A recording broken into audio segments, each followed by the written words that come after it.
hoje de manhã. A senhora Bomoso, que é minha testemunha. Como assim sua testemunha? O caso de hoje. Tá, foi isso que ficaria muito feliz de ficar até o final do mês. A senhora disse o quê? Você é tão bonita, agora eu não sabia. Que cabelo lindo e esse sorriso. Olha, Julie, se você tivesse escutado os dentistas, teria dentes iguais Tá ao bom, meu. mas já chega, vamos para Não, cá. tão rápido. Quero interrogar o testemunho. O que quer fazer comigo? Fazer com você, detetive? Tudo isso é ridículo.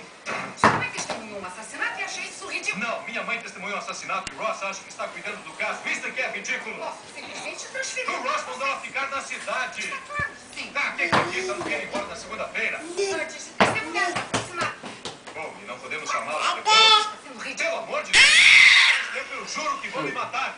O que deu em você, Joe? Tu é uma pessoa maravilhosa, carinhosa, atenciosa e louca.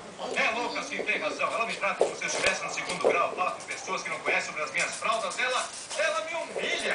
Eu diria que ela ama você. O amor dela está me levando à loucura. De qualquer forma, ela fica.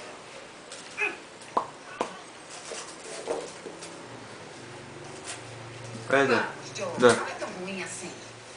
2 ou 3 semanas, no máximo.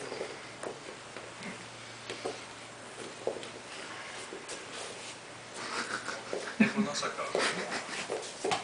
Isso é uma vingança. Você acha que usar o meu posto é uma assunto pessoal? Não dá conta quando sair, detetive.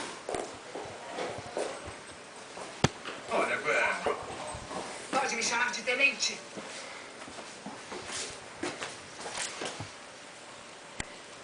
Ah, não fique abatido, filho. Pense no tempo que passaremos juntos. Quer não ter roupa? você só fez o que eu faço nesse tempo. Joey, nós dois vamos resolver esse caso. E quando encontrarmos o assassino, você será promovido. E aí as Grande pra mandar pra mãe? Se aguenta.